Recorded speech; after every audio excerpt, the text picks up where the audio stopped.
Student, मेरा नाम Jitendra पायनेरा, पायनेरा academy student Nagpur से। आज हम लोग एसएससी का मॉडल टेस्ट पेपर करेंगे मैथ्स का। ठीक है, जिसमें मैं आपके लिए कुछ महत्वपूर्ण क्वेश्चंस लेके आया हूं जो बार बार कुछ हमारे एग्जाम में रिपीट होते हैं। चलिए हम लोग पहला क्वेश्चन स्टार्ट करते हैं। पहला क्वेश्चन मैं आपको लिखवाता हूं।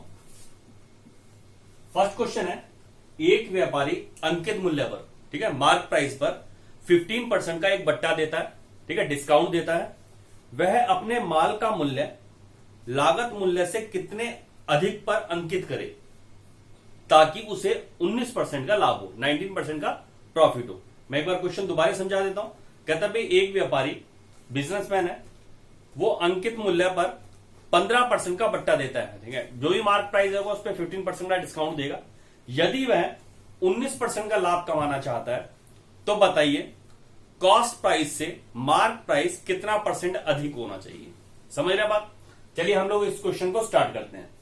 देखिए, ये है CP. CP means cost price, क्रय मूल्य, ठीक है। अभी क्या करते हैं, इस पर दुकानदार कितने परसेंट का लाभ कमाता है? 19% का लाभ कमाता है, ठीक है। 19% का वो प्रॉफिट कमाता है और क्या आता है हमारे पास? एसपी प्राप्त होता है, यानी सेलिंग प्राइस प्राप्त होता है, विक्रय मूल्य प्राप्त होता है। और ये कब प्राप्त होता है? जब मार्क प्राइस पर एमआरपी यानी मैक्सिमम रिटेल प्राइस अंकित मूल्य पर दुकानदार 15% का डिस्काउंट देता है। ये वाली बात आती है। समझ रहे बात? जो भी एमआरपी होगा उस पर 15% का डिस्काउंट दिया जाएगा और एक विक्रय मूल्य पर वस्तु बेची जाएगी। और ऐसे सौदे में दुकानदार को सीपी का 19% बेनिफिट होता है। तो बताइए मार्क प्राइस एमआरपी सीपी से कितने परसेंट अधिक हो। चलिए हम लोग इस क्वेश्चन को स्टार्ट करते हैं, ठीक है। जहां परसेंटेज की बात है, परसेंटेज है, प्रॉफिट एंड लॉस है, डिस्काउंट है, सिंपल इंटरेस्ट है, कंपाउंड इंटरेस्ट है। इसमें क्या है, मूल संख्या जो हम 100% लेके चलते हैं, 100 लेके चलते हैं। चलिए हम लोग स्टार्ट करते हैं। चलिए हम लोग ये मान के चलते हैं जो क्रय मूल्य है, खरीद मूल्य जो है 100 रुपए था, यह 100% था। दुकानदार ने 19% का इस पे प्रॉफिट प्राप्त किया, ठीक है। तो 100 रुपए की वस्तु 19 रुपए अधिक में, इसका मतलब कितने की बेची गई? 119 रुपए की बेची गई, या क्रय मूल्य का 119% पर बेची गई, ठीक है। 119% में बेची गई। और ये कब बेची गई? जब एमआरपी पर 15% का डिस्काउंट मिला, ठीक है। हम यहां एमआरपी को समझ लेते हैं। एमआरपी जो था 100 था।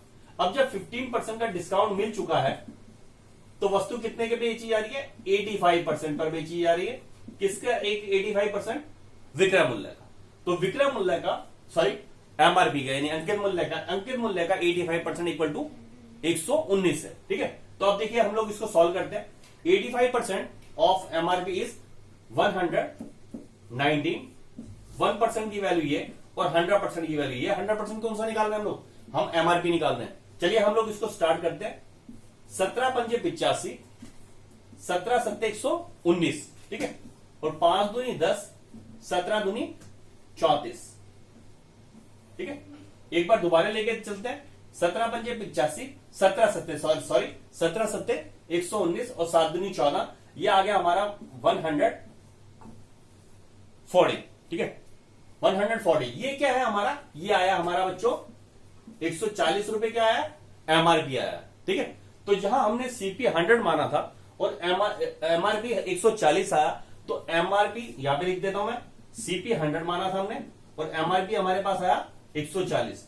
तो एमआरपी सीपी से कितना अधिक है?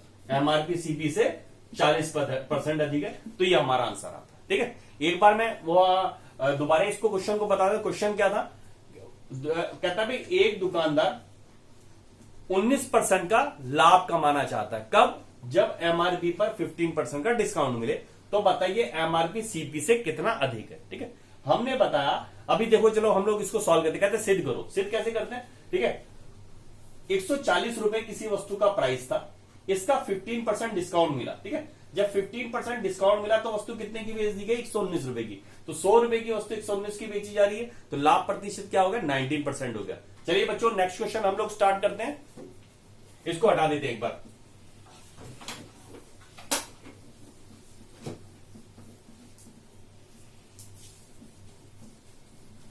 अगला क्वेश्चन लिखते हैं। अगला क्वेश्चन है 500 रुपए पर 40% के बट्टे यानी डिस्काउंट, 500 रुपए पर 40% के एक बट्टे तथा उतनी ही धनराशि पर 30% और 10% के दो क्रमिक बट्टों की धनराशि का अंतर बताइए क्या है। ठीक है, चलिए हम लोग स्टार्ट करते हैं। दूसरा क्वेश्चन, सेकंड क्वेश्चन है, कहता है 500 रुपए पर 500 रुपए की कोई वस्तु है, उस पर 500 रुपए एमआरपी लिखा हुआ है। कहता भाई इस पर 40% का एक बट्टा दिया जाता है। अब देखो 500 रुपए की वस्तु पर यहां दो ग्राहकों की बात की जाती है। ठीक है, 500 रुपए की वस्तु है, एक ग्राहक को 40% का डिस्काउंट दिया जाता है। अब देखो बच्चों, जब 40% का डिस्काउंट मिलेगा, किसका 40%? एमआरपी का। जब एमआरपी का 40% मिलेगा तो एमआरपी का 40% क्या होगा? 500 का 40% क्या होगा? 200। ठीक है, या हम लोग ऐसे करते हैं, जब 40% का डिस्काउंट मिल गया, ठीक है, जो एमआरपी था हमारा 100% था, इस पर 40% का डिस्काउंट मिला तो कितना पे करना पड़ रहा है कस्टमर को? 60% पे करना पड़ता है। किसका? एमआरपी का। तो बच्चों एमआरपी का 60% इक्वल टू क्या आएगा? 6×5 = 30, 300 रुपए आएगा। ठीक है, यानी जो वस्तु 500 रुपए की थी उस पर 40% का डिस्काउंट मिला तो वस्तु कितने की बेच दी गई है? 300 रुपए की बेच दी गई। एक तो कंडीशन उसने ये दी क्वेश्चन में। दूसरा कहता है यदि इसके स्थान पर दो क्रमिक बट्टे दिए जाएं, एक 30% और एक 10%। एक दूसरा कस्टमर आता है, ठीक है, उसको दो क्रमिक बट्टे दिए जाते हैं, एक हमारा दिया जाता है 30% का और दूसरा दिया जाता है 10% का। तो कहता है दोनों बट्टों का अंतर बताइए क्या है। बच्चों ये तो एक कंडीशन हो गया, दूसरी कंडीशन आती है। देखो 500 रुपए एक वस्तु का प्राइस था, 30% का डिस्काउंट मिला, तो 30% का डिस्काउंट क्या होगा? 5 × 15 बच्चों 150 रुपए का डिस्काउंट मिलेगा। ठीक है, आप देखो एक तो ये, दूसरा क्या है? 500 का आप डायरेक्टली 70% निकाल सकते हैं। 500 गुणा में 70 बटा में 100, 35, वो डायरेक्टली भी आ सकता है आपका। यहां देखो 500 पे 150 रुपए का डिस्काउंट मिला तो वस्तु कितने की बेच दी गई? 350 की बेचनी चाहिए थी। तो अब उसको कहा जाता है कि एक और डिस्काउंट दिया जा रहा है 10% का। ठीक है, अब इस पे 10% का डिस्काउंट मिलता है तो 350 का 10% क्या होगा बच्चों? 35 रुपए। ठीक है, अब 35 रुपए वस्तु में से और कम कर दिया जाता है, तो 350 रुपए की वस्तु में से 35 रुपए कम करने के पश्चात वस्तु बेची जाती है 315 की। ठीक है, अब वो पूछता है भाई दोनों जो बट्टे दिए गए, एक में तो केवल एक बट्टा दिया गया, एक में दो क्रमिक बट्टे दिए गए, दोनों बट्टों का डिफरेंस क्या है। अब देखो एक में तो पहला डिस्काउंट मिलने के पश्चात वस्तु बेची गई 300 की, और यहां दो क्रमिक डिस्काउंट देने के बाद वस्तु बेची गई 315 की। तो बच्चों डिस्काउंट का डिफरेंस क्या हुआ? 15% का। ठीक है, यहां 15 रुपए का इसका हमारा डिफरेंस आता है। समझ रहे बात? अगर आपसे परसेंटेज में पूछेगा तो इसमें 5% हमारा आंसर। इस केस में क्या होगा? 15 गुणा में 100 बटा में 500। ठीक है, यह आपका 3% का ओवरऑल डिस्काउंट का डिफरेंस आया। एक तरह से ये भी कर सकते हैं हम लोग, और ये वाला भी किया जा सकता है। एक प्रोसेस और है, उसमें आप ये देख सकते हो 5 × 20। यहां देखो डिस्काउंट मिला 200 रुपए का, और यहां दो क्रमिक डिस्काउंट है। पहला डिस्काउंट तो मिला 150 रुपए का, दूसरा मिला हमें 35 रुपए का। तो कुल मिला के डिस्काउंट कितने का हुआ? 185 का। तो यहां 200 की जगह 185 का डिस्काउंट मिल रहा है, तो 15 रुपए की अतिरिक्त छूट दी गई है। ठीक है, यहां पर 15 रुपए की अतिरिक्त छूट दी गई, यहां पे कम दी गई। समझ रहे बात? चलिए अगला क्वेश्चन करते हैं हम लोग। Question number 3। जिन स्टूडेंट ने चैनल सब्सक्राइब नहीं किया है वो चैनल को सब्सक्राइब कर दें और बेल आइकन दबा दें, ताकि आपको लेटेस्ट जानकारी मिलती रहे जो भी हम लोग वीडियो अपलोड करेंगे। थर्ड क्वेश्चन करते हैं।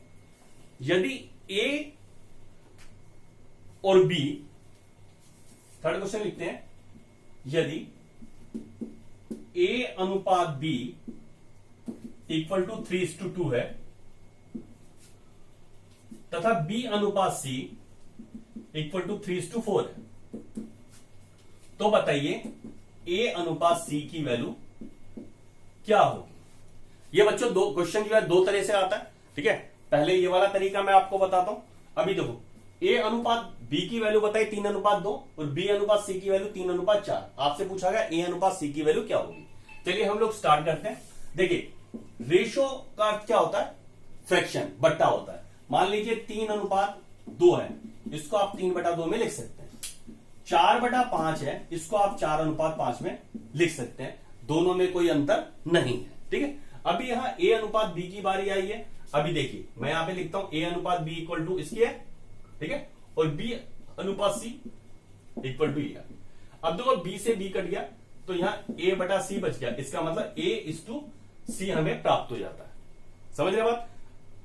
यहां पर वैल्यू पुट कर देते हैं। अब देखो a/b था, a/b क्या है 3:2, और b रेशो c क्या है 3:4। अब देखो तिरछा नहीं करता, ऊपर की ऊपर गुणा 3 3 9, नीचे की नीचे 4 2 8, 9:8। ठीक है, तो यहां आंसर आया 9:8 इक्वल टू ए और सी की वैल्यू। इस तरह से हम लोग सिचुएशन को समझ गए बात। दूसरा, इसमें तक पूछा गया आपसे ए अनुपात सी क्या है। कई बार क्या पूछा जाता है आपसे, तीनों की वैल्यू पूछी जाएगी, ए अनुपात बी अनुपात सी की वैल्यू। ठीक है, इस केस में क्या करना है बच्चों, आपको वैल्यू को ऐसे ही पुट कर देना। रेशियो का अर्थ क्या होता है, यदि ए को 3 रुपए मिलेंगे तो बी को 2 रुपए मिलेंगे, यदि बी को 3 रुपए मिलेंगे तो सी को 4 रुपए मिलेंगे, ऐसे लिखा गया। ठीक है, तो ए के नीचे ए की वैल्यू लिखते हैं, बी के नीचे बी, ये रेशियो लिख दिया। ए और बी का रेशियो 3:2 था, 3:2 लिखा, बी और सी का 3:4, तो 3:4 हमने यहां पे लिख दिया। ठीक है, चलिए हम लोग लिखते हैं। अभी देखो यहां बताया ए को अगर हम 3 रुपए देंगे तो बी को 2, बी को अगर 3 रुपए देंगे तो सी को 4। ठीक है, तो यहां पे इसको लिखते हैं हम लोग, ए बी और सी तीनों की वैल्यू एक प्लेटफॉर्म पे लाना है। ये पहला प्लेटफॉर्म है, ये दूसरा, हमने ये तीसरा प्लेटफॉर्म बनाना है। इसके लिए क्या है, यहां पे कोई फिगर नहीं है, ऊपर की इस तरह से गुणा करते हुए आएंगे हम लोग, यहां कोई फिगर नहीं है तो इसको उतार लेते हैं, 3 3 9 मल्टीप्लाई करना है। ठीक है, और 3 दूनी 6, यहां कोई फिगर नहीं है तो इस केस में क्या होगा, इसको उतार लिया जाएगा, तो 4 दूनी 8, ये 9:6:8 हमारा आंसर आएगा। इस तरह से हम लोग अगर तीनों की वैल्यू पूछी जाएगी जब हम लोग करेंगे। समझ रहे बात? चलिए क्वेश्चन नंबर 4 करते हैं हम लोग। आप ये क्वेश्चंस करते रहे साथ साथ, और जितने मैं क्वेश्चंस करवाऊंगा कमेंट बॉक्स में बताएं कितने क्वेश्चंस आपको पहले से आते थे।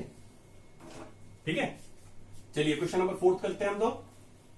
क्वेश्चन नंबर 4 है, कहता है दो संख्याओं का अनुपात 4:5 है। ठीक है, यहां मैं साथ साथ लिखता रहता हूं। कहता है दो नंबर है, दो नंबर का रेशो 4:5 है, 4:5 है। यदि पहली संख्या 20% बढ़ा दी जाती है और दूसरी संख्या 20% कम कर दी जाती है, तो बताइए नया अनुपात क्या होगा, what will be new ratio. ठीक है, अभी हम लोग कहते हैं पहली संख्या 20% इंक्रीज की गई, first number is increase by 20%, and second number जो है 20% कम कर दिया जाएगा। ठीक है, what will be new ratio, नया रेशियो क्या है। ऐसी कंडीशन में क्या है बच्चों, हम लोग यहां पे 0 लगा लेते हैं, इसको 40 बना लेते हैं, इसको 50 कर लेते हैं। ठीक है, ए की वैल्यू 40 है और बी की 50 है। ठीक है, यहां हम लोग लिखते हैं ए में 20% का इजाफा किया गया। अब देखो 40 का 20% इंक्रीज किया गया, तो 40 गुणा 20/100, 4 दूनी 8। ठीक है, जहां संख्या की वैल्यू 40 थी उसमें 20% इंक्रीज किया, यानी 8 बढ़ गया, अब संख्या हो गई 48 हो गई। ठीक है, अब देखो यहां जो संख्या 50 थी उसमें 20% की कमी की गई, 5 दूनी 10 आ गया। अब जो संख्या 50 थी उसमें 10 की कमी की गई, तो क्या प्राप्त हुआ हमें, 40 प्राप्त हुआ, यानी 40 प्राप्त हो गया।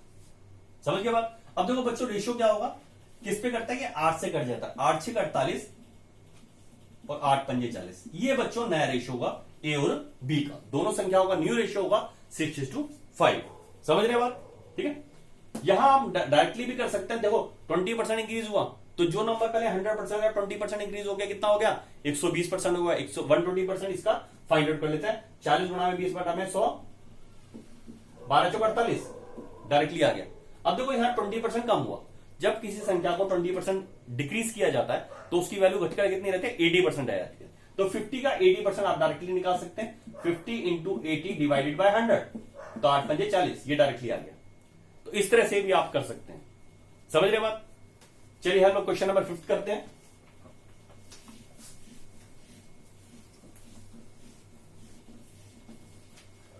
क्वेश्चन नंबर 5 लिखते हैं बच्चों। कहते हैं यदि किसी आयत की लंबाई तथा उसका परिमाप, देखो यहां पे मैं लिखता हूं क्वेश्चन नंबर 5, आयत आयत होता है रेक्टेंगल, कहता है आयत की लंबाई तथा परिमाप, आयत की लंबाई तथा परिमाप, ठीक है। लंबाई क्या होती है, लेंथ होती है, और परिमाप क्या होता है, पेरीमीटर होता है, ठीक है। कहता है किसी आयत की लंबाई तथा उसकी परिमाप का रेशो 5:16 है, तो बताइए उसकी लंबाई और चौड़ाई का अनुपात क्या है। तो बताइए उसकी लंबाई और चौड़ाई का रेशो क्या है, ये आपको फाइंड आउट करना है, ठीक है, ये फाइंड आउट करना है, ठीक है। अभी हम लोग इस क्वेश्चन को स्टार्ट करते हैं। देखो आयत क्या होता है, रेक्टेंगल होता है, ठीक है। रेक्टेंगल मींस क्या है, चार भुजाओं वाली ऐसी आकृति जो किसी स्थान को घेरती है और जिसकी आमने सामने की भुजाएं बराबर होती हैं, ठीक है। एक भुजा बड़ी होती है, छोटी होती है, और उसके सारे एंगल समान होते हैं, 90 डिग्री के एंगल है, समझ रहे बात, ठीक है। अभी देखो लेंथ, बड़ी भुजा जो है लेंथ कहलाती है, ठीक है। और परिमाप क्या है, ठीक है, दो चीजें आती हैं। एक तो जब भी रेक्टेंगल की बात आती है उसमें क्षेत्रफल निकालना होता है, परिमाप निकालना, विकर्ण निकालना होता है, ठीक है। अब क्षेत्रफल किस केस में निकालना होता है, जब भी किसी आयताकार ग्राउंड, किसी वर्गाकार ग्राउंड या किसी सर्कल शेप ग्राउंड को समतल करना हो, मिट्टी बिछानी हो, कालीन बिछाना हो, ग्रास लगानी हो, पेंट करना हो, टाइल्स लगानी हो, ठीक है, ईंट बिछानी हो, ठीक है, या हम किसी ठेकेदार को कोई उस पर कागज वगैरह चढ़ाने का या कपड़ा चढ़ाने का ऑर्डर देते हैं, तो हम लोग क्या करते हैं, उसका एरिया फाइंड आउट करते हैं। और जब भी किसी आयताकार ग्राउंड के चारों या वर्गाकार ग्राउंड के चारों ओर हमने बाड़ लगानी, मान लो आपका खेत है, आपने उसके चारों तरफ बाड़ लगानी है, कटीला तार लगाना है, या कोई धावक इसके चक्कर काटता है, ठीक है, ठीक है, तो या साइकिल पे काटता है, या हम लोग एक एरोप्लेन का आता है, एरोप्लेन चक्कर काटता है, ठीक है, तो उस केस में क्या करते हैं, हम लोग परिमाप फाइंड आउट करते हैं, ठीक है।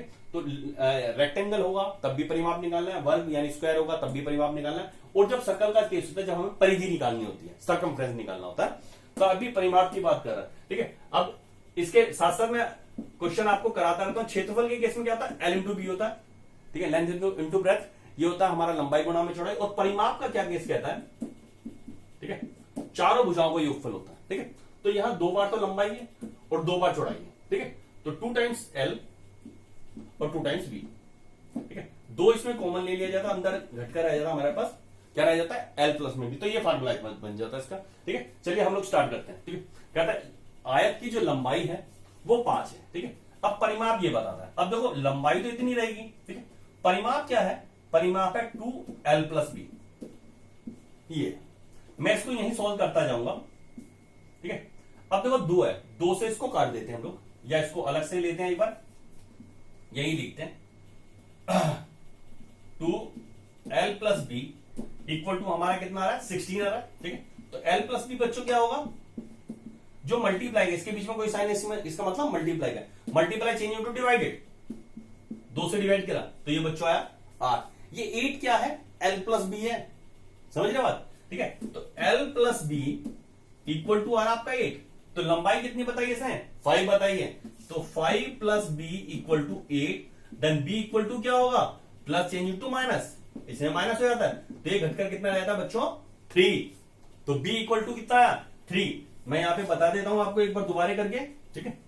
यहां देखो L + B 8 आ रहा है, ठीक है, और लंबाई कितनी बताइए, 5 + B इक्वल टू 8, तो B की वैल्यू क्या है, 8 - B इक्वल टू 3, तो B की वैल्यू आ गई हमारे पास 3, ठीक है। इसको आप x से भी कर सकते हैं, ठीक है, इसको ये 5x है, 16x हुआ, 5x हुआ, ठीक है, यहां पे 16x हुआ, तो अब देखो 5x, ठीक है, यहां जाके घट गया, 3x की वैल्यू आ गई, ठीक है, x से x कट जाता है, तो हमारी वैल्यू वही आ जाती है 5:3। ये बच्चों इस तरह से हम लोग क्वेश्चन को करेंगे, ठीक है, लंबाई और चौड़ाई, ठीक है। चलिए मैं इसको हटा देता हूं,